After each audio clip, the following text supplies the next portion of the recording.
अस्सलामुअलैकुम दोस्तों, आप सुन रहे हैं उर्दू नॉवल खाली घर। अभी तक आपने जितना सुना, कैसी लगी आपको ये नॉवल? अपनी राय ज़रूर बताएं। और अगर नॉवल अच्छी लगे तो इसे लाइक और शेयर ज़रूर करें। और बाकी की तमाम आने वाली एपिसोड्स के लिए मेरे चैनल को सब्सक्राइब करके बेल आइकन को प्रेस कर दें। तो चलिए सुनते हैं एक जिन के कब्ज़े में फंसी एक ऐसी लड़की की दास्तान जो बेहद मज़लूम है और बेबस है। क्या उसे उस जिन से निजात मिलेगी? जानने के लिए चलिए सुनते हैं आगे।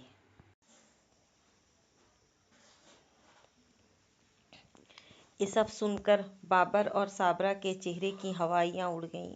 उन्हें अपने बेटे की नादानी पर गुस्सा आया। अकबर की इस सैयदपुर के जिन के सामने हैसियत ही क्या थी।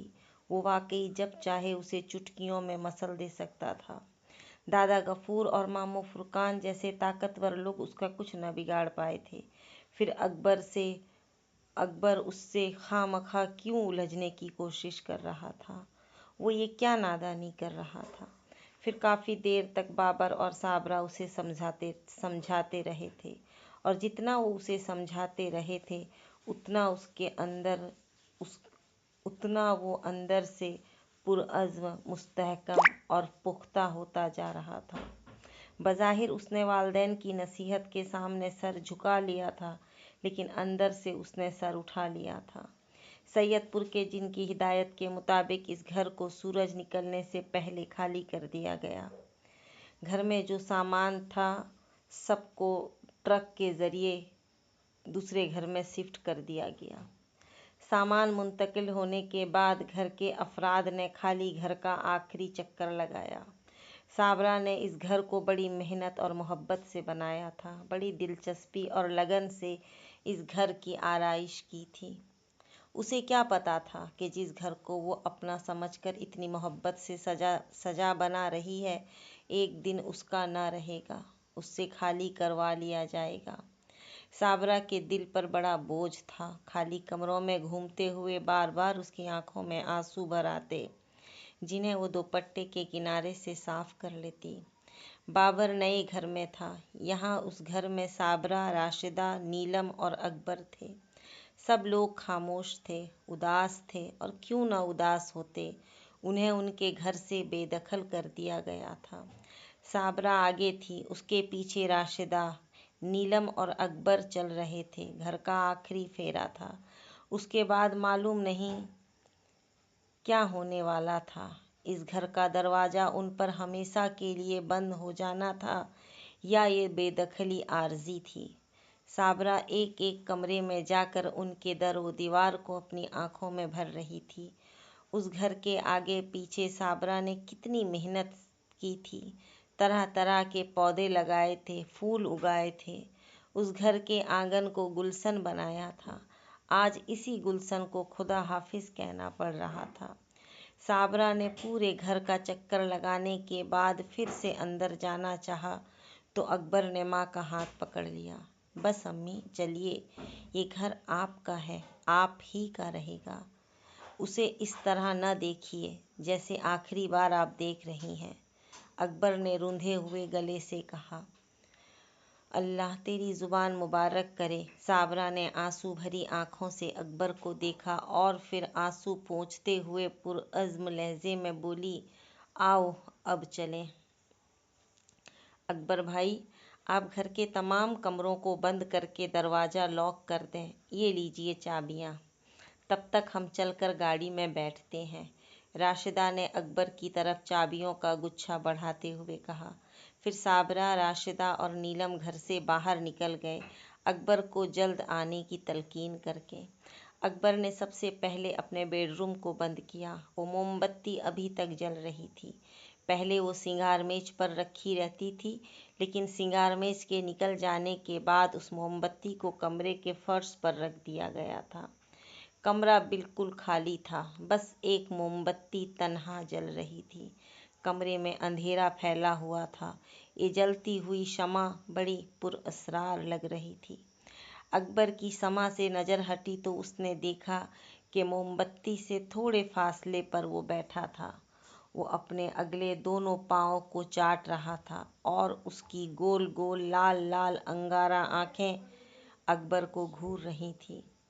अकबर ने जल्दी से घबरा कर दरवाज़ा बंद कर दिया और फिर उसने जब ताला लगाना चाहा तो ताले में चाबी न घूमी, जैसे ताले को जंग लग चुका हो। अकबर ने चाबी निकाल कर एक नज़र उसके नंबर को देखा। चाबी का नंबर बिल्कुल ठीक था। तब उसने ज़्यादा जोर आजमाई मुनासिब न समझी। वो ताला बंद किए बगैर दूसरे कमरे की तरफ बढ़ गया, लेकिन वहाँ भी यही सूरत हाल पेश आई। चाबी दुरुस्त होने के बावजूद ताले में न घूमी। फिर एक एक करके उसने सारे दरवाजे आजमा डाले। किसी दरवाजे में चाबी न लगी, कोई ताला बंद न हुआ। मजबूरन वो घर के तमाम दरवाज़ों को खुला छोड़ आया। बाहर आकर उसने गेट बंद किया। उसके हाथ में एक बड़ा सा ताला था। इस ताले को गेट में डालना था। अकबर ने सोचा, जिस तरह घर के तमाम दरवाज़ों के ताले नाकारा हो चुके हैं, इसी तरह ये ताला भी नाकारा हो चुका होगा और अब उस घर को बिल्कुल खुला छोड़ना पड़ेगा। अकबर ने चलते चलते इस बड़े ताले में ये सोच कर चाबी घुमाई कि वो भी न घूमेगी, लेकिन वो घूम गई। अकबर को खुशी हुई, कम से कम इस घर का मेन गेट तो बंद हो सकेगा। फिर अकबर ने घर से बाहर निकलकर आहनी गेट को बंद किया और उसमें बड़ा सा ताला डालकर चाबी घुमा दी। ताले से चाबी निकालकर अकबर ने ताले को 2-3 झटके दिए। ताला बंद हो चुका था। अकबर ने एक गहरा सांस लिया, घर पर एक अलविदाई नज़र डाली और तेजी से चलता हुआ गाड़ी में आ बैठा। ख्वातीन पहले ही गाड़ी में बैठ चुकी थी और उसकी शिद्दत से मुंतजिर थीं। अकबर घर के तमाम दरवाजे बंद कर दिए? साबरा ने पूछा। जी अम्मी, दरवाजे तो तमाम बंद कर दिए हैं, लेकिन ताला किसी को नहीं लगा सका। अकबर ने गाड़ी स्टार्ट करते हुए जवाब दिया। अरे वो क्यों? राशिदा ने पूछा। बावजूद कोशिश के किसी ताले में चाबी नहीं घूमी। अकबर ने गाड़ी की स्पीड बढ़ाई। ये तो बहुत बुरा हुआ, साबरा ने परेशान होकर कहा। सारा घर खुला पड़ा है, कोई घर में घुस सकता है। हाँ, ये खतरा तो है, लेकिन शुक्र अदा करें कि गेट पर ताला लग गया। अगर वो भी बंद ना होता तो हम क्या कर लेते? घर को इसी तरह खुला छोड़ना पड़ता। अकबर भाई, आप चौकीदार से कह दीजिएगा, वो ख्याल रखेगा। अकबर को जहाँ अपना घर छोड़ने का दुख था, वहाँ एक खुशी भी थी कि नीलम उसके साथ थी। जब जिन ने नीलम के ज़रिए आज शाम तक घर खाली करने का हुक्म दिया था, तो अकबर के जहन में था कि जैसे ही घर खाली होगा, कुछ ऐसे हालात पेश आएंगे कि नीलम को उस खाली घर में छोड़ना पड़ेगा। खुदा का शुक्र था कि अभी तक कोई ऐसी बात न हुई थी जिससे ये जाहिर होता कि ये घर सैयदपुर के जिन ने नीलम के लिए खाली कराया है। कहीं ऐसा तो नहीं है कि उस जिन ने खुद ब खुद नीलम का पीछा छोड़ दिया हो? ऐसा कभी हुआ तो नहीं है कि किसी लड़की पर जिन का साया हो और वो खुद ब खुद ही गायब हो गया? बगैर अमल के जिन कभी जान नहीं छोड़ता। बहरहाल, जो भी सूरत हाल थी, अब तक अकबर के हक में थी। घर खाली कर दिया गया, लेकिन नीलम उसके साथ थी और वो खुश होते हुए भी डर रहा था। उसे डर था कि कहीं पासा पलट न जाए। अगर आज की रात खैरियत से गुजर गई तो फिर इस बात के अमकानात रोशन हो जाएंगे कि नीलम का उस जिन से पीछा छूट गया है। नीलम अगली सीट पर उसके बराबर ही बैठी थी। साबरा और राशिदा पीछे थीं। हवा की वजह से नीलम के खूबसूरत बाल बार बार उसके चेहरे पर आ रहे थे। अकबर तिरछी नज़रों से उसे देख लेता था। खूबसूरत चेहरे को चूमती हुई हसीन जुल्फ़ें एक मशहूर किन नज़ारा पेश कर रही थी। क्या ये खूबसूरत चेहरा हमेशा के लिए उसका हो गया था? अकबर का बार बार जी चाह रहा था कि वो खुशी से भरपूर कहकहा लगाए, लेकिन अंदर से उसे कोई कहकहा लगाने से रोक रहा था। अभी ठहरो, इंतज़ार करो, तेल देखो, तेल की धार देखो। उसने सोच लिया था कि वो अभी जल्दबाजी से काम नहीं लेगा, नीलम से दूर रहेगा, वक्त का इंतज़ार करेगा। नए घर पहुंचे तो बाबर उनका मुंतज़िर था। वो बेल बजते ही गेट की तरफ भागा। जब उसने फ्रंट सीट पर नीलम को अकबर के साथ बैठे देखा तो उसे बड़ी खुशी हुई। उसने सुकून का सांस लिया। जाने क्यों उसके दिल में ये बात बार बार आ रही थी कि नीलम उन लोगों के साथ नहीं आएगी, उसे खाली घर में ही रोक लिया जाएगा। इस वक्त घर माल गोदाम बना हुआ था, सामान उतार कर ऐसे ही रख दिया गया था। फिर उन लोगों ने एक कमरा बैठने उठने के लिए तैयार कर लिया। बाकी सामान आहिस्ता आहिस्ता सेट होता रहेगा। ये सोचकर किचन को इस काबिल किया गया कि चाय बनाई जा सके। रात को अकबर खाना बाहर होटल से ले आया। सब लोगों ने मिलकर खाना खाया। खाना खाकर अकबर ने आइसक्रीम खाने की तजवीज़ पेश की। बाबर ने कहा, भाई तुम लोग चले जाओ, घर पर मैं रहूँगा। सब लोग जाएं तो घर को ताला लगाना पड़ेगा। वैसे भी मैं थक गया हूँ। बाबर ने जाने से मुआज़रत की तो साबरा कैसे जाती, उसने भी थकन का बहाना बना दिया।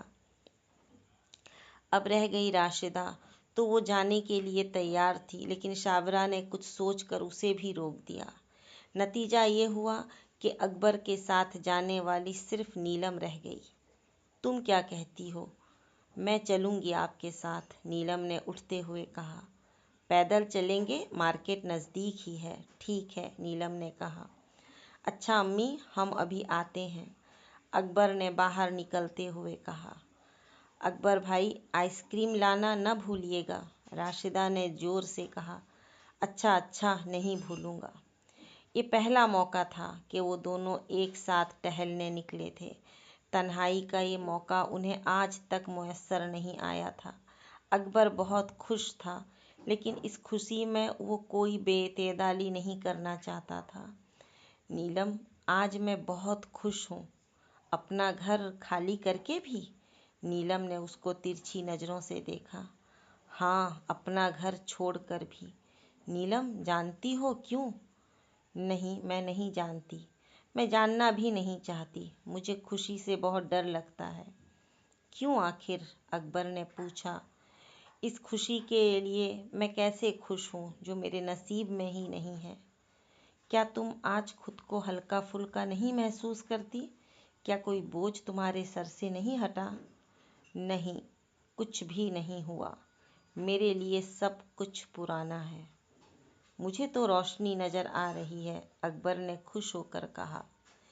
ये मांगे का उजाला है, नीलम ने धीरे से कहा। क्या मतलब? अकबर बोला। मुझे दूर तक रोशनी नज़र नहीं आ रही, तारीकी ही तारीकी छाई है। नीलम, खुदा के वास्ते अच्छी बातें करो, मुझे ख्वाब दिखाओ, खुद ख्वाब देखो। ऐसे ख्वाब देखने का क्या फ़ायदा जिनके करची करची होने का अंदेशा हो? फिर वही मायूसी की बात। नीलम, तुम्हें क्या हो गया है? मैं क्या जानूं मुझे क्या हो गया है, बस यूं महसूस होता है जैसे मैं जल रही हूँ। नीलम, क्या तुम ऐसा महसूस नहीं करती जैसे तुम आज़ाद हो गई हो? मैं कहाँ हुई हूँ आज़ाद।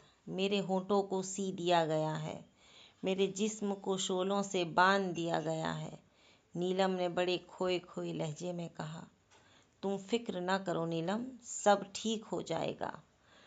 मुझे तो कुछ ठीक होता नज़र नहीं आता अकबर, बस तुम मुझे माफ़ कर देना, मुझे मजबूर जान लेना। नीलम, एक बात बताओ, देखो सच कहना। जी, सच कहूँगी, फरेब से काम न लूँगी। तुम पूछो, क्या पूछना चाहते हो? जिस तरह मैं तुमसे मोहब्बत करता हूँ, क्या वैसे ही तुम्हें भी मुझसे मोहब्बत है? अकबर, अगर ऐसा न होता तो मैं तुम्हारे साथ न चल रही होती। ये मेरी बात का जवाब न हुआ, अकबर ने शिकवा किया। आज की रात गुजर जाने दो, सुबह तुम्हें खुद ब खुद अपनी बात का जवाब मिल जाएगा। इस छोटी सी बात के लिए मुझे पूरी रात इंतज़ार करना होगा?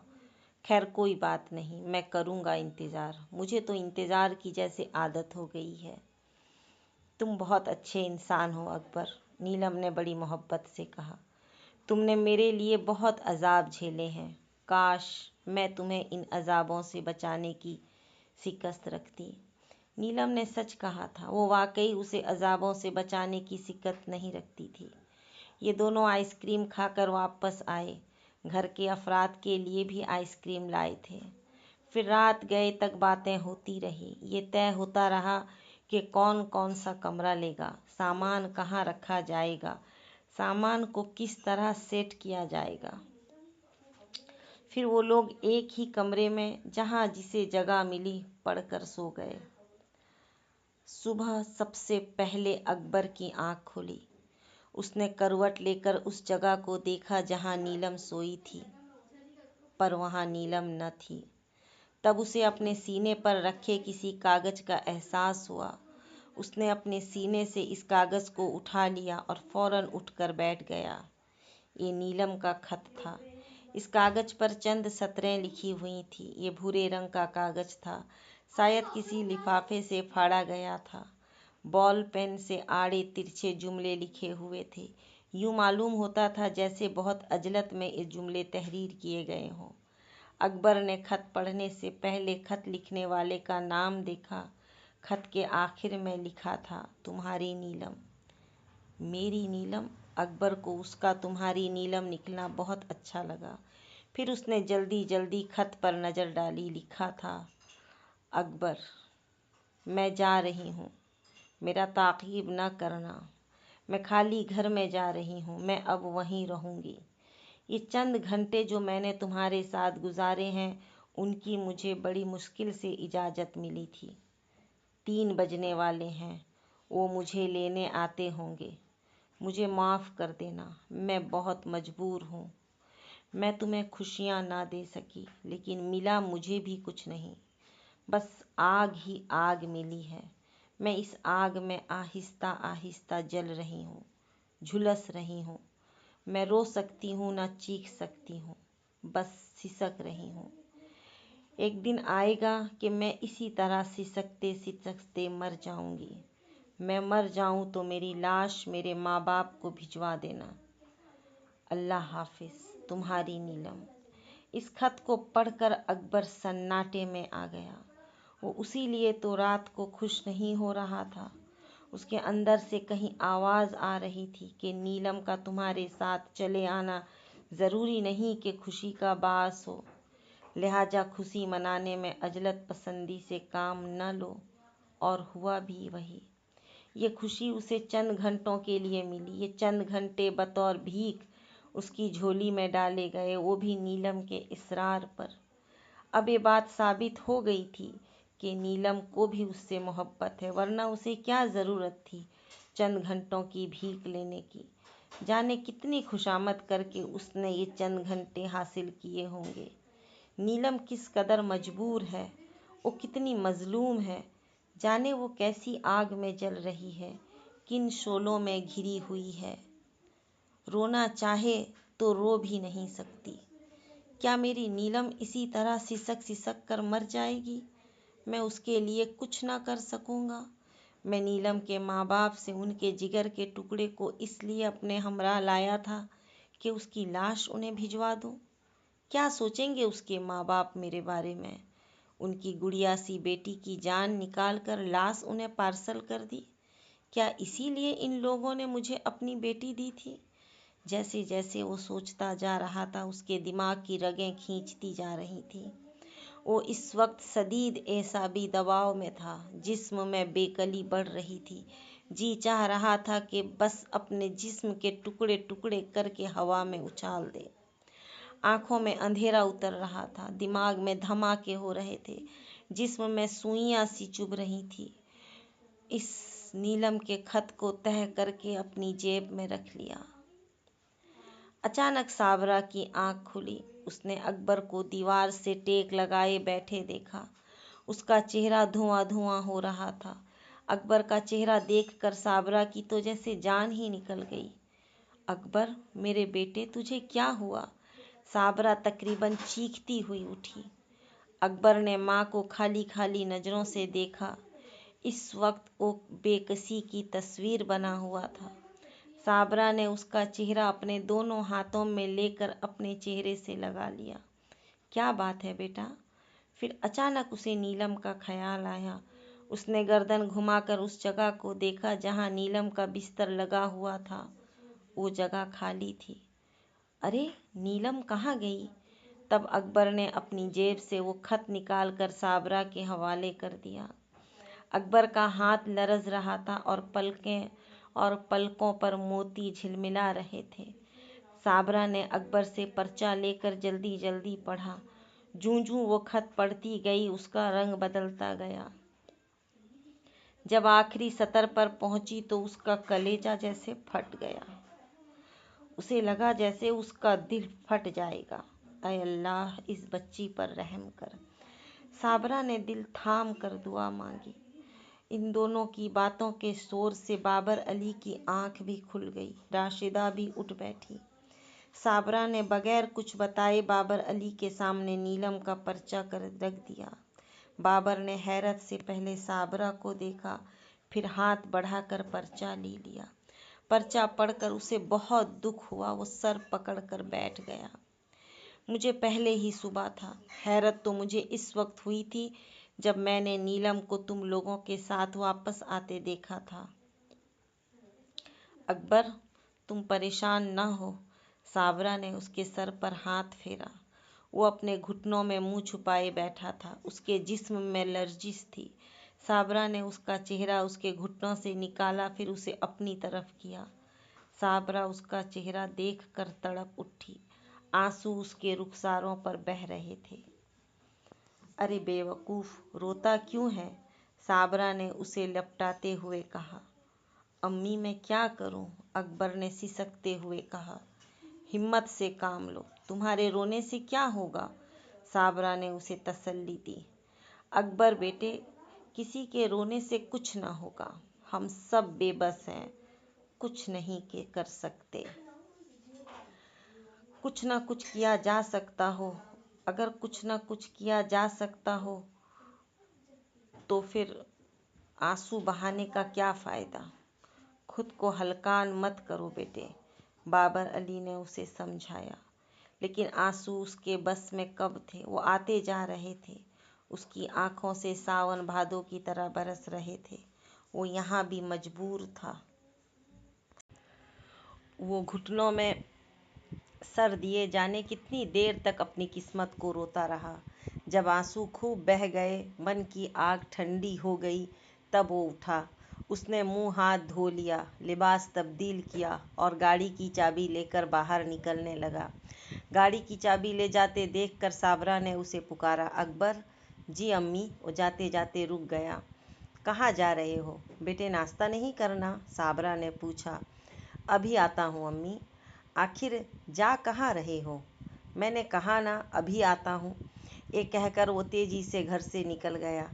उसने साबरा को बोलने का मौका न दिया।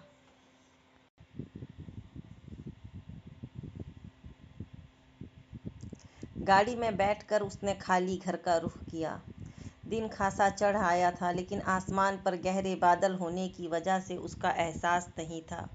सूरज बादलों में मुंह छुपाए हुए था। ठंडी हवा चल रही थी, इसलिए सर्दी भी अच्छी खासी थी। रात को शायद बारिश हुई थी। सड़कों के किनारे जगह जगह पानी भरा हुआ था। बादल अब भी गहरे थे। लगता था जैसे जल्द बारिश शुरू होने वाली है।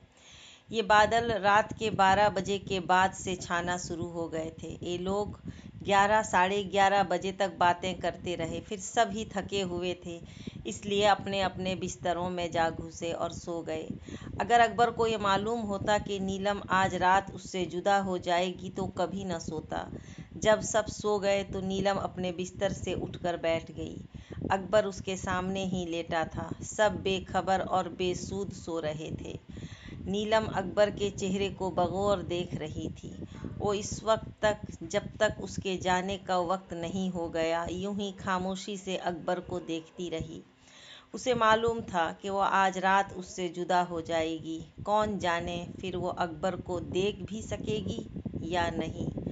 वो इस मोहलत से जो उसे मिली थी पूरा पूरा फ़ायदा उठा लेना चाहती थी। ये आखिरी दीदार था, खामोश मुलाकात थी। अगर अकबर को यह मालूम होता कि नीलम बजाय सोने के उसके चेहरे को चांद समझकर देख रही है, तो वो काहे को अपनी आंखें बंद करता। वो अपनी प्यासी आंखों में नीलम की हसीन सूरत भर लेता, उसे अपनी आंखों में बसा लेता। 2:30 बजे के करीब नीलम को काले बिल्ले की आवाज़ सुनाई दी। उसने घबरा कर दरवाजे की तरफ देखा, मगर काला बिल्ला कहीं दिखाई न दिया। तब जल्दी जल्दी नीलम ने अकबर के नाम पर्चा लिखा और उसके सीने पर रख दिया। वो जानती थी कि किसी भी वक्त बुलावा आने वाला था। बुलावा आने तक वो अकबर को टिकटिकी बांधे देखती रही। फिर वो आवाज़ आई। उसके दिमाग में कहीं दूर से वो आवाज़ सुनाई दे रही थी। वो उसे बुला रहा था, आओ नीलम, आओ, आओ नीलम। तब वो किसी सहरज़दा मामूल की तरह खड़ी हो गई। फिर वो खामोशी से कमरे से निकल गई। गेट पर पहुंची तो गेट खुद ब खुद खुल गया। स्ट्रीट लाइट की रोशनी में उसने देखा कि एक सजी सजाई बग्घी सामने खड़ी है और इस बग्घी में 2 घोड़े जुते हुए थे, 2 सफ़ेद घोड़े। नीलम को गेट से बाहर आता देखकर वो सैयदपुर का जिन शहजादे के रूप में बग्घी से नीचे उतरा। उसने आगे बढ़कर नीलम का हाथ थामा। नीलम को यूं महसूस हुआ जैसे उसका हाथ किसी शोले पर रखा गया हो। वो उसका हाथ पकड़कर एहतराम से लिए बग्घी की तरफ बढ़ा, उसको बग्घी में बैठने में मदद की। नीलम जब बग्घी में बैठ गई तो वो उसके साथ ही बैठ गया। चलो, उसने हुक्म दिया। सैयदपुर का जिन के हुक्म पर बग्घी चल पड़ी। नीलम को बड़ी हैरत हुई, क्योंकि जब वो बग्घी में बैठी थी तो कोचवान की जगह पर कोई न था। फिर ये बग्घी कैसे चल पड़ी थी? उसने थोड़ा उचक कर देखने की कोशिश भी की, लेकिन उसे कोचवान की सीट पर कोई बसर नजर नहीं आया। बग्घी ने अब रफ्तार पकड़ ली थी, लेकिन घोड़ों की टापू की आवाज़ नहीं आ रही थी। ये कैसे घोड़े थे?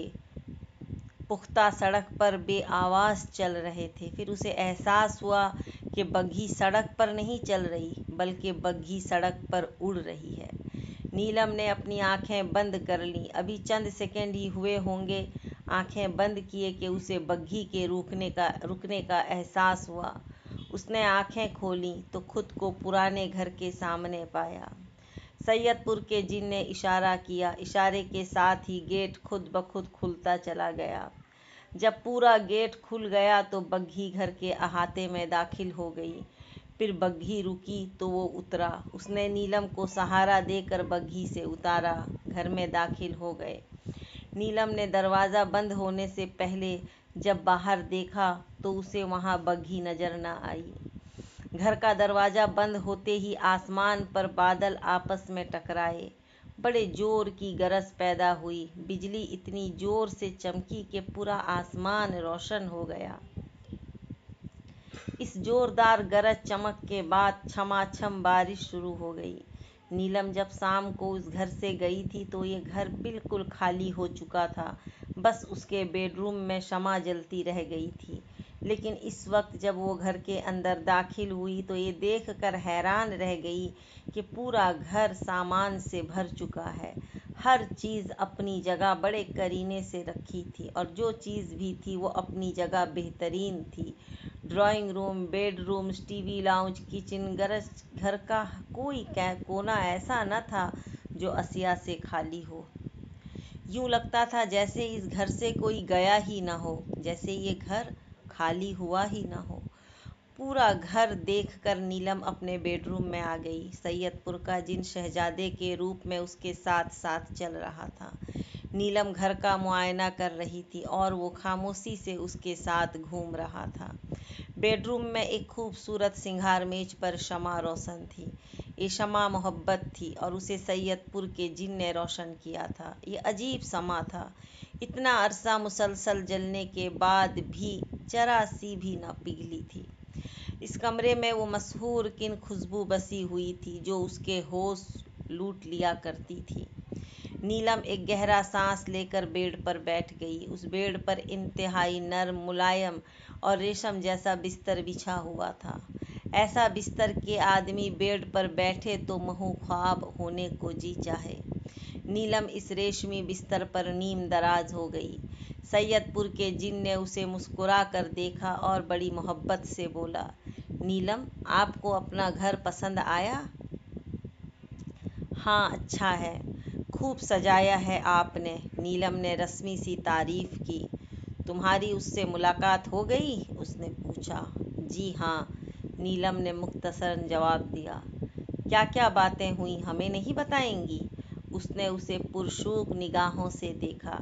कोई खास बात नहीं, बस रस्मी सी, नीलम ने बताया।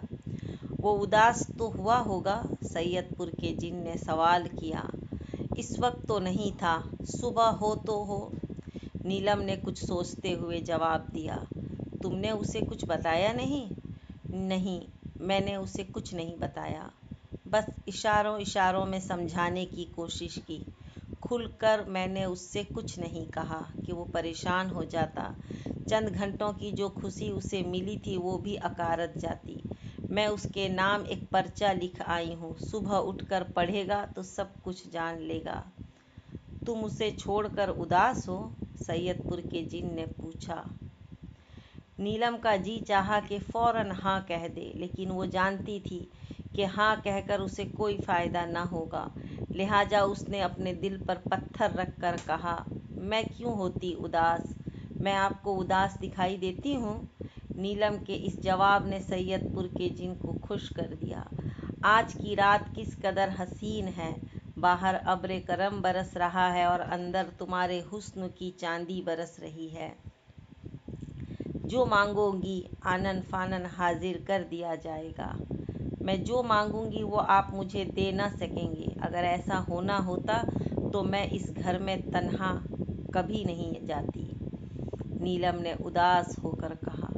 नीलम, हमसे वो ना मांगो जो हम दे नहीं सकते, हमसे वो मांगो जो हम दे सकते हैं। हमसे अपना आप न मांगो, अपने वजूद की आज़ादी न मांगो, हम तो खुद तुम्हारे कैदी हैं। एक कैदी किसी को क्या दे सकता है? तुम्हें आज़ाद करना हमारे बस से बाहर है। अगर तुम आज़ाद हो गई तो हम मर जाएंगे। नीलम, बरसती बारिश की कसम, हमसे हमारा वजूद ना मांगो, उसने बड़े जज्बाती लहजे में कहा।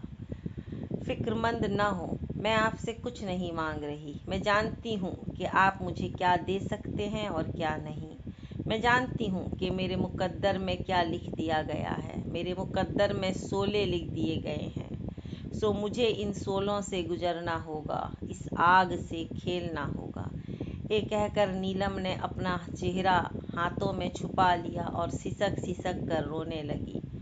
नीलम, उसने बड़े जज्बाती लहजे में उसे पुकारा, रो मत। इस बरसती बारिश की कसम, मैं इन आँखों में आंसू नहीं देख सकता। ये कहकर उसने नीलम का बाजू छुआ। नीलम को यूं महसूस हुआ जैसे किसी शोले ने उसे छू लिया हो। फिर मैं क्या करूं? नीलम ने अपने चेहरे से हाथ हटाकर उसे भीगी नज़रों से देखा। कुछ मत करो, तुमने कुछ नहीं करना। फिलहाल इतना करो कि अपनी खूबसूरत आंखों से आंसू पोंछ लो। तुम जानती हो कि अब ये घर तुम्हारा है। इस घर में अब हम दोनों ने रहना है। इस घर पर तुम्हारी हुक्मरानी होगी। जो तुम चाहोगी वो तुम्हें मिल जाएगा।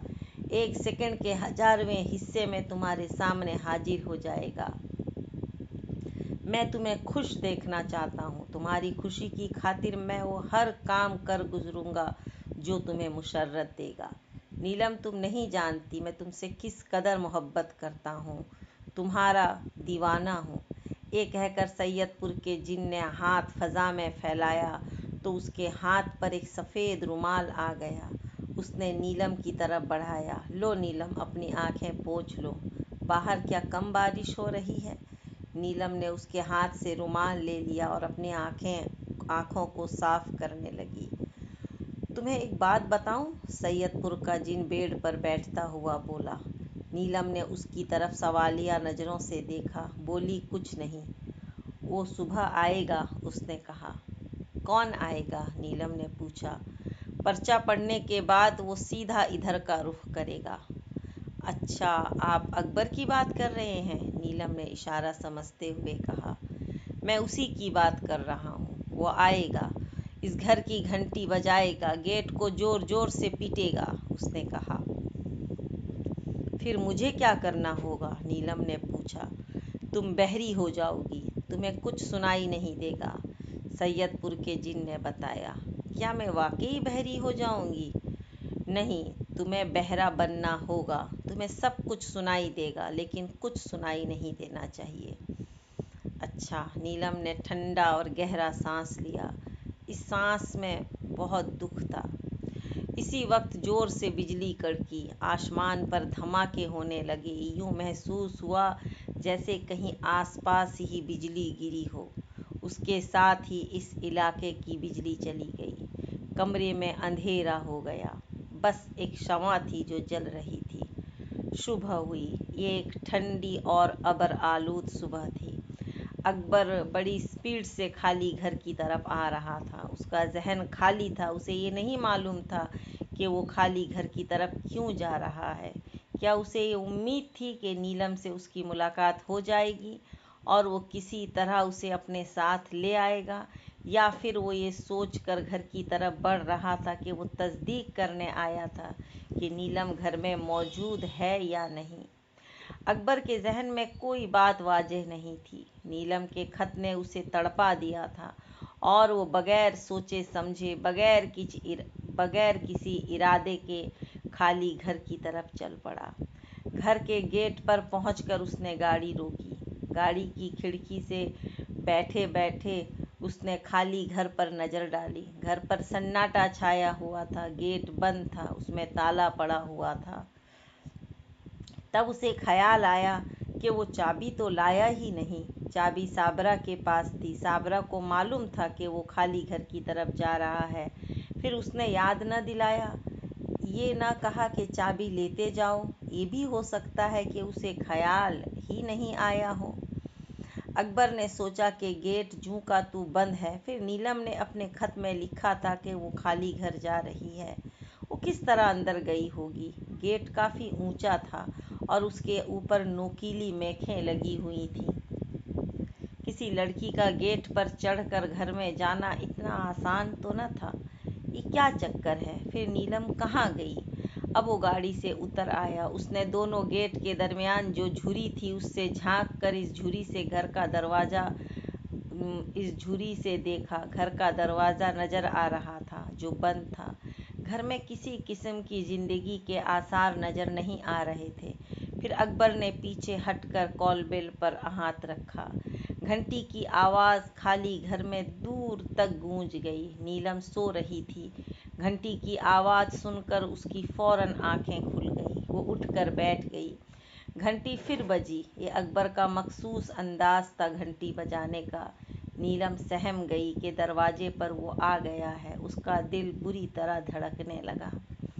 वो अपने बेडरूम से बाहर निकली। फिर ड्राइंग रूम में पहुंचकर उसने खिड़की से जरा सा पर्दा खिसकाया। खिड़की से घर का गेट साफ नजर आ रहा था। दरवाज़ा बंद था। उसे अकबर नजर न आया। बस ये एहसास ही था कि अकबर गेट की उस तरफ मौजूद है। अकबर ने कई मर्तबा अपने मखसूस अंदाज में घंटी बजाई। हर मर्तबा उसका दिल जोर जोर से धड़कता। इस मर्तबा उसका जी चाहा कि दरवाज़ा खोल कर वो पहुंच जाए, लेकिन उसे मालूम था कि हुदूद तोड़ने का नतीजा क्या होगा। वो हुक्म के मुताबिक बहरी बन गई थी। उसे सब कुछ सुनाई दे रहा था। अब अकबर मेन गेट जोर जोर से पीट रहा था, लेकिन उसे कुछ सुनाई नहीं दे रहा था। वो बाहर था। नीलम पर्दे के पीछे खड़ी थी। उसका दिल चाहा कि वो दरवाज़ा खोल कर बाहर पहुंच जाए अकबर के पास, लेकिन वो हुक्म के मुताबिक बहरी बन गई थी। नीलम पर्दे के पीछे खड़ी थी और दिल का दर्द आंसू बनकर आंखों से बह रहा था। दीवार के उस तरफ रेशमी पर्दों के पीछे नीलम की आंखों से टप टप आंसू बह रहे थे। दीवार की दूसरी तरफ अकबर पर जुनून की कैफियत तारी हो रही थी। वो घर के गेट को जोर जोर से पीट रहा था और चीख चीख कर सवाल कर रहा था, नीलम तुम कहाँ हो, नीलम तुम कहाँ हो। अकबर की सूज में डूबी हुई आवाज़ नीलम के दिल में टैसे बनकर उतर रही थी। वो बार बार अपना दिल पकड़ रही थी। उसकी आंखों से बेअख्तियार आंसू जारी थे। तब अचानक ही नीलम ने अपने पीठ पर तपिश महसूस की। किसी ने उसकी पुश्त पर हाथ रखा था। उसने मुड़कर देखा। सैयदपुर का जिन शहजादे के रूप में उसकी पुश्त पर खड़ा था। आओ नीलम, अपने कमरे में चलो। नीलम तुम कहाँ हो, नीलम तुम कहाँ हो। अकबर की बाहर से दीवाना वार आवाज़ आ रही थी। तुम जो आवाज़ सुन रही हो अभी चंद लम्हों में ख़त्म हो जाएगी। इस दीवाने के वालिदैन उसे लेने के लिए आ रहे हैं। अब तुम चलो यहाँ से, अपना वक्त ज़ाया मत करो। ये कहकर सैयदपुर के जिन ने उसका हाथ थाम लिया। यूं लगा जैसे किसी शोले ने किसी हसीन गुलाब को अपने हाथ में जकड़ लिया हो। गेट के उस पार एक टैक्सी आकर रुकी। बाबर अली जल्दी से उतरा। उसके पीछे साबरा लपकी। अकबर पर जुनून की सी कैफियत तारी थी। वो ज़ोर ज़ोर से गेट पीट रहा था और चीख चीख कर सवाल कर रहा था, नीलम तुम कहाँ हो, नीलम तुम कहाँ हो। नीलम जहाँ थी वहाँ उसे गूंगा बहरा बना दिया गया था। वो क्या जवाब देती। बाबर अली ने बड़ी मोहब्बत से अकबर के कंधे पर हाथ रखा। अकबर ने पलट कर देखा तो अपनी पुश्त पर अपने बाप को पाया। बाप की शक्ल देखकर उसे कुछ होश सा आया। साबरा उससे आकर लिपट गई। मेरे बच्चे, तुझे क्या हो गया है, आ हमारे साथ चल। तब अकबर ने कुछ ना कहा। वो खामोशी से गाड़ी में बैठ गया। बाबर अली ने ड्राइविंग सीट संभाल ली और वो तेजी से वापस हो गए। घर पहुंचकर साबरा ने एसाब को सुकून पहुंचाने वाली दवाएं जो डॉक्टर ने उसको लिख कर दी थी वो अकबर को खिलाई और उसे आराम से एक बिस्तर पर लिटा दिया। कुछ देर के बाद अकबर को नींद आ गई। सहपहर को उसकी आंख खुली। साबरा ने ज़बरदस्ती उसे थोड़ा सा खाना खिलाया। वो खाना खाने से एहतराज कर रहा था। उसकी भूख जैसे ख़त्म हो गई थी। खाना खाने के बाद उसने फिर घर से निकलने की तैयारी की तो साबरा उसके आड़े आ गई। कहाँ जा रहे हो, उसने पूछा। जरा बाहर जा रहा था। अकबर ने सफ़ेद झूठ बोला। अकबर, तुम्हें मेरी कसम है, अब तुम उस खाली घर की तरफ नहीं जाओगे। अम्मी, मुझे नीलम की फ़िक्र है। वो कहाँ है? वो इसी घर में है। कहाँ जाएगी आखिर? अम्मी, वो वहाँ नहीं है। अगर वो वहाँ होती तो ज़रूर बाहर आ जाती। बेवकूफ़ी की बातें मत करो। वो उसी घर में है। जब वो पर्चा लिख गई है कि वो खाली घर में जा रही है तो इसमें शुबा करने की क्या ज़रूरत है। वो वहीं है और कहाँ जाएगी।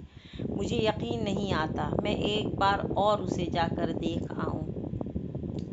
मैं तुम्हें अपनी कसम दे चुकी हूँ। तुमने अब इस खाली घर का रुख किया तो मुझे जिंदा ना पाओगे।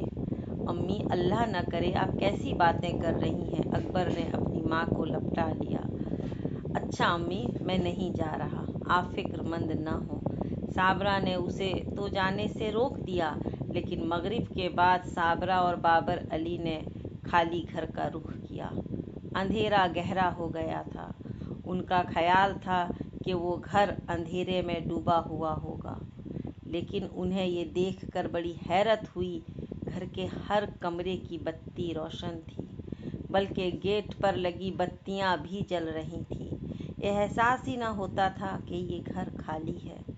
बाबर अली ने गेट के सामने गाड़ी रोक ली और साबरा की तरफ देखा। क्या ख्याल है, घंटी बजाऊं? बाबर अली ने पूछा। छोड़ें, कहीं कोई मुसीबत नाजिल ना हो जाए। साबरा के इस तरह कहने पर बाबर अली की रही सही हिम्मत भी टूट गई। उसने फौरन गाड़ी स्टार्ट की और घर के सामने से तीर की तरह निकल गया। अब गाड़ी का रुख अजीजाबाद की तरफ था। मामू फुरकान को इन लोगों के घर खाली करने का पता न था। घर उन्होंने अचानक ही खाली किया था। इसलिए इन दोनों ने सोचा कि मामू फुरकान को ताज़ा तरीन सूरत हालत बताई जाए और नए घर का एड्रेस भी समझा दिया जाए ताकि वो जब घर आए तो उन्हें कोई दिक्कत ना हो। मामू फुरकान और उनके घर वाले दोनों मियाँ बीवी को देखकर बहुत खुश हुए, लेकिन जब साबरा ने घर खाली करने की रवादात सुनाई तो मामू फुरकान की पेशानी पर बल पड़ गए। तो नौबत यहाँ तक आ पहुँची है, मामू फुरकान ने अफसरदा लहजे में कहा। खैर तुम लोग परेशान न हो, अकबर कहाँ है? इसी वक्त घर की घंटी बजी। घंटी की आवाज़ सुनकर शमशा उठकर दरवाजे की तरफ जाने लगी तो मामू फुरकान ने उसे रोक दिया। ठहरो बेटे, मैं देखता हूँ दरवाजे पर कौन है। अब्बू आप बैठे, मैं देखती हूँ। इस वक्त दरवाजे पर जरूर कोई मेरी सहेली होगी, शमशा ने कहा। अच्छा फिर तुम जाकर देखो। वो फिर सोफे पर बैठ गए। शमशा ने जाकर दरवाज़ा खोला तो उसे अपने सामने अकबर को देखकर खुशी हुई। अकबर साहब आप हैं? शमशा के लहजे में हैरत और सवाल था। क्यों फूफीजान, आप क्या समझी? अकबर ने मुस्कुरा कर कहा। भतीजे मैं ये समझी कि मेरी कोई सहेली आई है। अब्बू दरवाज़ा खोलने आ रहे थे, यही सोचकर मैंने उन्हें आने से रोक दिया था, शमशा ने हंसकर कहा। अच्छा मामू हैं घर में? अकबर ने खुश होकर कहा। मामू भी हैं और आपके अम्मी अब्बू भी मौजूद हैं, शमशा ने इत्तला पहुंचाई। ये लोग यहाँ हैं? अकबर ये कहकर जल्दी से ड्राइंग रूम में आया। अरे अकबर तुम? साबरा ने उसे देखकर हैरत से कहा। और अम्मी आप यहाँ? अकबर ने सवाल किया। आप लोग बताकर नहीं आए कि मामू के घर जा रहे हैं? तुम घर पर राशिदा को अकेला छोड़कर आए हो? साबरा एक बार परेशान हो गई। अम्मी आपने क्योंकि खाली घर जाने से मना कर दिया था, लेकिन मेरा जी घबरा रहा था। मैंने सोचा कि मामू से मिल आऊं। मेरा ख्याल था कि आप लोग कहीं आसपास ही गए हैं। आप जल्द घर पहुंच जाएं। आप जल्दी घर पहुंच जाएं।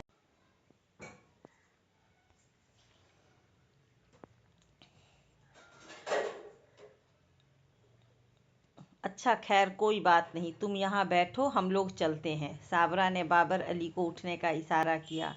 चलें जी, राशिदा घर पर अकेली है, वो डरती भी बहुत है और घर भी नया है। अरे भाई खाना वाना खाकर चले जाना। मामू फुरकान ने उन्हें रोकने की कोशिश की। नहीं मामू अब चलेंगे। अगर अकबर ना आया होता तो हम ज़रूर खा कर जाते। वैसे भी यहाँ आने के बाद आपको हालात से आगाह करना था और नए घर का पता बताना था, सो बता दिया है। बाकी बातें आप अकबर से पूछ लीजिएगा, बाबर अली ने कहा। और आप दोनों के हिस्से का खाना भी उन्हें खिला दें, शमशा ने हंसते हुए कहा। हाँ हाँ बिल्कुल, साबरा ने दरवाजे की तरफ बढ़ते हुए कहा। अच्छा मामू खुदा हाफिज। और ममानी किसी दिन शमशा को लेकर पूरे दिन के लिए आ जाएं हमारी तरफ। हाँ साबरा मैं आऊँगी, ममानी ने दरवाजे की तरफ बढ़ते हुए कहा। अब्बू आप जाते हुए चौकीदार से कह दीजिएगा कि वो हमारे घर का ख्याल रखे, अकबर ने कहा। अच्छा ठीक है, बाबर ने घर से निकलते हुए कहा। साबरा और बाबर को दरवाजे तक रुखसत करने के बाद मामू फुरकान ने अकबर के कंधे पर हाथ रखकर उसे करीब कर लिया और बोले, हाँ भाई अकबर सुनाओ, क्या हाल चाल है? मामू हालचाल तो आपको अम्मी अब्बू से मालूम हो गए होंगे, लेकिन मुझे आपसे एक बात पूछनी है, अकबर ने दरवाजे में दाखिल होते हुए कहा। वो क्या जनाब? मामू फुरकान ने बड़े अदब से पूछा। आपने तो हमारे घर आना ही छोड़ दिया। अकबर बस मैं तुम्हें क्या बताऊं, आजकल जरा कारोबार में उलझा हुआ हूँ, फुर्सत नहीं मिलती, मामू फुरकान ने मसलहत आमेज जवाब दिया। अकबर को ये बात अच्छी तरह मालूम थी कि मामू फुरकान ने क्यों किनारा कशी अख्तियार कर ली थी। जिन ने उन्हें खासा नुकसान पहुंचाया था। अगर दादा गफूर न होते तो मामू फुरकान की जाने क्या हालत हो जाती। इस घर से जहां सैयदपुर के जिन का बसेरा था, कतरा कर निकलना बिल्कुल फितरी बात थी। अकबर बड़ा हकीकत पसंद इंसान था। वो जानता था कि अगर वो मामू फुरकान की जगह होता तो वो इतना भी साथ न देता जितना उन्होंने दिया था। उनका जवाब सुनकर उसने ज़्यादा इस मौजू पर बात न की। वो मौजू बदलते हुए बोला, मामू मैं क्या करूं? क्या करना चाहते हो? मामू फुरकान ने उसका चेहरा बगौर देखा। मामू, मैं कोई अमल करना चाहता हूँ। मैंने अहद कर लिया है कि नीलम को उसके पंजे से आज़ाद करा कर रहूँगा। बस आप मुझे कोई अमल बता दें। अकबर ने सोफे पर बैठते हुए कहा। अकबर बेटे, मैंने अमल किया था। वो एक मुश्किल अमल था। कब्रिस्तान में अमल करना कोई आसान अमल नहीं होता। वो मैंने तुम्हारी खातिर किया था, इस मासूम लड़की के लिए किया था, लेकिन किस्मत की खराबी के वो कामयाब न हो सका, वरना अब तक तुम्हें उससे कब की निजात मिल चुकी होती। मामू फुरकान ने गहरी सांस लेकर कहा। मामू, जो हुआ सो हुआ, अब आगे सोचना है, अकबर ने संजीदगी से कहा। मैं तुम्हारी तरफ नहीं जा सका, ये और बात है, लेकिन मैं तुमसे गाफिल नहीं रहा। मैंने कई लोगों से बात की है। मैं कोई आमिल ढूंढ रहा हूँ, कोई ऐसा आमिल जो वाकई इन मसाइल को समझता हो और उसको हल करने में कामयाब हो। दादा गफूर क्या कहते हैं? वो बेचारे क्या कहेंगे? उनके पास जो इस्लाह था वो हम आजमा चुके हैं, मामू फुरकान ने कहा। फिर क्या मामू? नीलम उसकी कैद में घुट घुट कर मर जाएगी? अकबर अफसरदगी से बोला। अल्लाह न करे, मामू फुरकान ने फौरन कहा। मुझे एक किताब नहीं मिल रही है। कौन सी किताब मामू? मेरे पास एक किताब थी, उसमें कुछ अमलियात दर्ज थे, खास तौर से जिन्नात के बारे में। बड़ी नादर किताब थी वो। मैंने उसे तलाश तो किया है, लेकिन वो मुझे कहीं नज़र नहीं आई।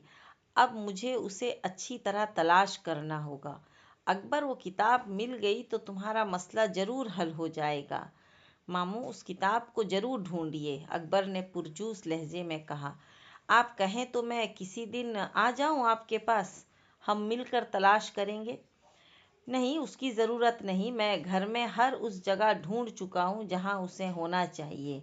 बस एक अलमारी रह गई है। उस अलमारी में ज़्यादातर किताबें भरी हुई हैं जो मैं अलीगढ़ से अपने साथ लाया था। उसमें दादा की अता करदा किताबें भी खासी हैं। वो अमलियात की किताब भी उन्हीं की थी। अलमारी में ताला पड़ा हुआ है और उसकी चाबी नहीं मिल रही। अब इस ताले को तोड़ना पड़ेगा, मामू फुरकान ने कहा। आप ताला न तोड़ें, मैं ऐसा करता हूँ कि किसी ताले वाले को बुला लाता हूँ, वो घर आकर चाबी बना जाएगा, अकबर ने तजवीज़ पेश की। ऐसा हो जाए तो बहुत अच्छा हो, मामू फुरकान ने कहा। वैसे वो ताला इतनी आसानी से टूटने वाला नहीं है। वो लीवर वाला ताला है और वो भी अलीगढ़ का। दूसरे दिन सुबह ही अकबर लियाकत आबाद से एक ताले वाले को पकड़ लाया। मामू फुरकान दुकान पर जाने की तैयारी कर रहे थे। अकबर को देखकर उन्होंने दुकान पर जाना मुलतवी कर दिया।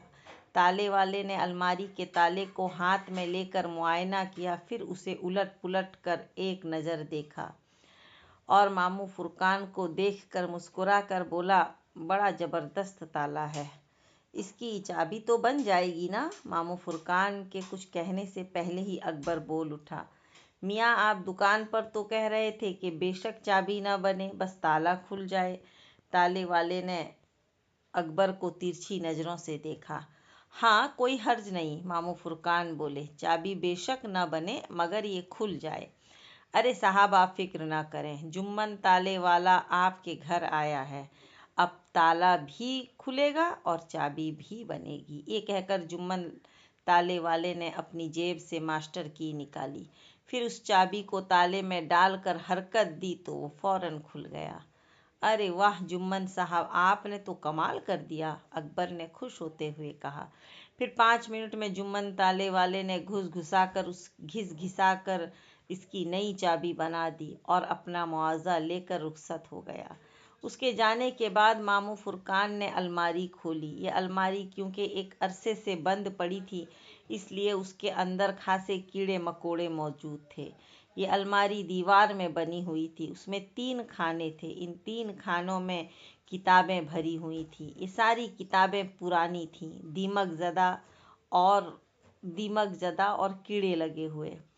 मामू फुरकान मामू फुरकान ने एक एक करके सारे खाने देख डाले, लेकिन अमलियात की वो किताब जिन्हें उन्हें सख्त ज़रूरत थी वो कहीं नज़र न आई। अकबर को मामू फुरकान की तलाश से तसल्ली न हुई तो उसने पूरी अलमारी की किताबें खाली कर दी और फिर एक एक करके उन्हें अलमारी में रखता गया। नतीजा वही ढाग के 3 पात। वो किताब अलमारी में मौजूद न थी। मामू फुरकान को उम्मीद थी कि वो किताब अलमारी में ज़रूर मौजूद होगी। उसे अलमारी में न पाकर उन्हें सख्त मायूसी हुई। यह आखिरी उम्मीद थी जो टूट गई थी। मामू फुरकान से ज़्यादा अकबर का दिल टूटा। उसके चेहरे पर उदासी फैल गई। मामू अब क्या होगा? उसने मायूसी से कहा। परेशान क्यों होते हो? अल्लाह ने चाहा तो कोई ना कोई राह ज़रूर निकल आएगी। मामू, ये लोग जो शहर के मुख्तलिफ इलाकों में बैठे हैं और ख़ुद को प्रोफेसर और माहिर अमलियात कहते हैं, उनसे रजू नहीं किया जा सकता क्या? अरे नहीं नहीं, उनके चक्करों में न पड़ना। ये सब ढोंगी हैं, लूटने खसोटने वाले। मामू फुरकान ने सख्ती से कहा। फिर मामू? अकबर को कोई रास्ता नहीं दिखाई दे रहा था। मैं दुकान पर बैठा अक्सर लोगों से मालूमात हासिल करता रहता हूँ। 1-2 लोगों से पूरी मालूमात सामने आई हैं, फिर उनसे मिला जाएगा। मामू, अब ये कार्रवाई ज़रा तेज़ कर दें। हाँ, तुम ठीक कहते हो। हालात अब ज़्यादा संगीन हो गए हैं। 1-2 दिन में तुम्हारी तरफ आऊँगा इंशाअल्लाह। इस वक्त ज़रूर मेरे पास तुम्हारे लिए कुछ न कुछ होगा। असल में बात यह है कि सही आदमी का पता लगाना बहुत मुश्किल होता है। अच्छे और नेक लोग छुपे रहते हैं, वो खुद को जाहिर नहीं करते। अगर वो खुद को जाहिर कर दें तो ज़रूरतमंदों का उनके गिर्द हुजूम हो जाए। साया दूर करने वाले अमलियात बहुत मुश्किल होते हैं। उनकी वजह से जान जोखों में पड़ जाती है। अगर अमल में ज़रा सा नुक्स रह जाए तो मामला उल्टा हो जाता है। अमल करने वाले के साथ कुछ भी हो सकता है। इसलिए अच्छे लोगों की कोशिश होती है कि वो खुद को छुपा कर रखें। मामू फुरकान ने समझाया। कमाल है मामू, अच्छे लोग सामने आते नहीं और जो सामने हैं वो अच्छे नहीं। फिर मेरे जैसे लोग आखिर क्या करें? अकबर ने बड़े उदास लहजे में कहा।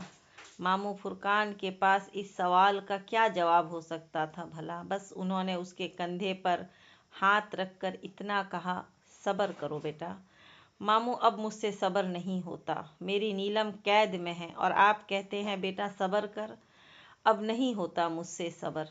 ये कहकर अकबर मामू फुरकान के घर से निकल आया। मामू फुरकान, ममानी, रिहाना, शमसा सभी ने उसे रोकने की कोशिश की, लेकिन वो रुका नहीं। मेन रोड पर पहुंचकर उसने एक टैक्सी रोकी। वो जल्दी से टैक्सी में बैठ गया। टैक्सी ड्राइवर ने गर्दन घुमाकर पूछा, किधर जाएंगे साहब?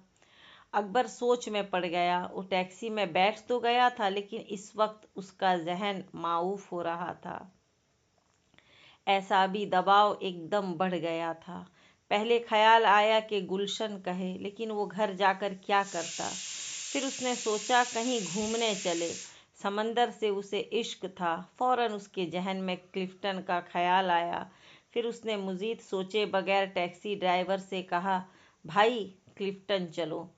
अच्छा साहब, ये कहकर उसने गाड़ी स्टार्ट की, फिर मीटर डाउन किया। आज सर्दी ज़्यादा न थी, फिर भी क्लिफ्टन पर रस न था। वो दीवार पर बैठ गया। सामने वो जहाज था जो रेत में धंसा हुआ था। उसने सोचा उसकी ज़िंदगी का जहाज भी इसी तरह रेत में धंस गया है। कोई नहीं जो इस जहाज को रेत से निकाल कर ज़िंदगी के समंदर में रवां दवा कर दे। जब वो टैक्सी में बैठा क्लिफ्टन की तरफ आ रहा था तो उसके दिल पर घटा सी छाई थी। अपनी बेबसी का एहसास करके बार बार उसकी आंखों में आंसू उमड़ आते थे। वो इन आंसुओं को बड़े बड़े तकलीफ से पी जाता था। लेकिन इस वक्त दीवार पर बैठकर इस रेत में धंसे हुए जहाज का नज़ारा करते हुए बेअख्तियार उसकी आंखों में आंसू आ गए। वो जहाज धुंधला गया।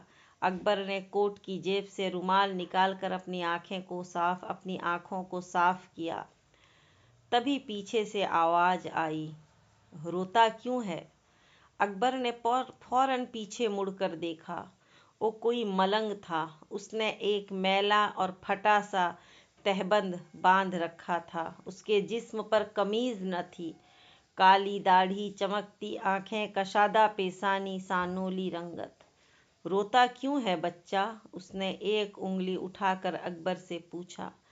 कुछ नहीं बाबा, ये कहकर अकबर ने अपने कोट की जेब में हाथ डाला और एक 5 रुपए का नोट उसकी तरफ बढ़ाते हुए बोला, ये लीजिए। नहीं चाहिए हमें तेरा ये नोट, वो जैसे गुस्से में आ गया। कम है, ज़्यादा दे दूँ आपको? हमें कुछ नहीं चाहिए बच्चा, हमारी बात गौर से सुन। जा, मज़ार पर जा। ये कहकर वो मलंग एक सेकंड के लिए भी वहां न रुका। बाबा सुनिए तो। अकबर के हाथ में 5 रुपए का नोट दबा रह गया। कुछ देर बाद समंदर की लहरों को एक दूसरे का ताकीब करते देखता रहा और उस मलंग के रवैये को गौर करता रहा। वो अजीब फकीर था। उसने पैसे भी ना लिए और मज़ार की तरफ जाने का मशवरा दे गया। अकबर के दिल में एक ख्याल आया और फिर वो ख्याल गहरा होता गया। क्यों ना वो मज़ार की तरफ जाए। इस ख्याल के आते ही वो उठ खड़ा हुआ और मज़ार की तरफ चल दिया। मज़ार की सीढ़ियाँ चढ़ते हुए उसके दिल की अजीब कैफियत थी। रक्त तारी थे, आंसू बार बार उसकी आंखों की कैद से आज़ाद होने के लिए मचल मचल जाते थे। मज़ार पर इस वक्त कोई खास रश न था। उसने एक कोने में खड़े होकर फातिहा पढ़ी और अल्लाह से दुआ मांगने लगा। इस आलम के रब और दूसरे आलमों के रब, सूरज को मशरिक से निकाल कर मगरिब में गुरूब करने वाले, रात को दिन में और दिन को रात में तब्दील करने वाले, ऐ अल्लाह तू अज़ल है, तू अबद है। मैंने हमेशा तुझसे ही मांगा है और तुझसे ही मांगूंगा। ऐ इंसानों और जिनों के बनाने वाले, मुझे उस जिन से निजात दिला। ऐ अल्लाह मुझ पर रहम कर।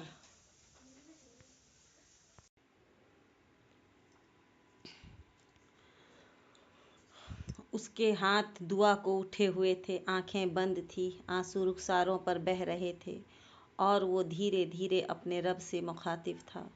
इस रब से, उस रब से जो इंसान की उसकी सहरग से भी ज़्यादा नज़दीक है, जो सब की सुनता है, सब कुछ देखता है, जिसके हुक्म के बगैर एक पत्ता भी नहीं हिलता, जो बहते दरियाओं में है, गिरते आबशारों में है, ऊंचे पहाड़ों में, वो हर जगह है।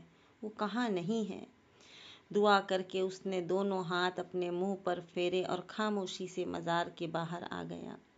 सीढ़ियाँ उतरते हुए सामने उसकी नज़र पड़ी तो उसे वो मलंग एक सीढ़ी पर बैठा नजर आया। वो मलंग अकबर को बड़ी दिलचस्पी से देख रहा था। जब अकबर उसके नज़दीक पहुंचा तो उस मलंग ने अपने बराबर बैठने का इशारा करते हुए कहा, आ बैठ जा। अकबर ने उसके बराबर बैठने में जरा भी देर न लगाई। तू मज़ार पर गया? बाबा आप ही ने तो कहा था, अकबर ने कहा। मज़ार में जाकर तूने क्या किया? मलंग ने पूछा। मैंने फातिहा पढ़ी और अपने रब से दुआ मांगी, अकबर ने बताया। किस बात की दुआ? उस जिन से निजात की दुआ जिसने मेरी बीवी को कैद कर लिया है। तू कभी मलीर गया है? मलंग ने अचानक पूछा। नहीं, कभी नहीं, अकबर ने फौरन जवाब दिया। फिर तू मलेर जा, वहाँ इमली वाले बाबा से मिल। रास्ते